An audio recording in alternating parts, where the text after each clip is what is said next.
मेरे बाबू मेरे सोना, तुम इश्क में ना रोना। मैं लाख ब्रेकअप कर लो, तुम ही मेरे होना।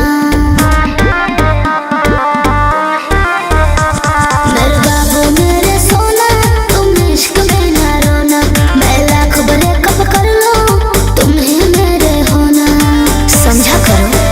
मुँह बंद कर हमरो के कुछ कहे दे, कुछ कहे दे। अबे बस करी रे बगली रहे दे, अबे बस करी रे बगली रहे दे। दर्द दिले मारी वो पहिले सहे दे। अबे बस करी रे बगली रहे दे, दर्द दिले मारी वो पहिले सहे दे।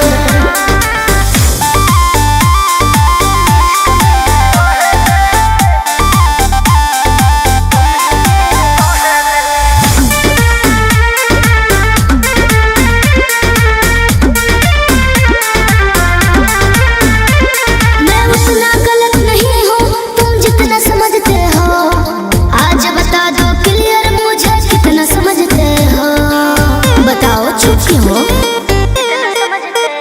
ते मोहब्बत के लायक नइखी, कान खोल के सुन। धोखाधड़ी कइले बारी, तोरा मिली नाही पून। दहतानी अपना लाइफ में तो दहे दे, जानू दहे दे।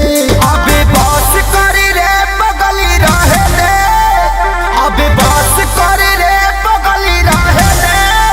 दर्द दिले मारी वो पहिले सहे दे। अबे बस करी रे बगली रहे दे, दर्द दिले मारी वो पहिले सहे दे।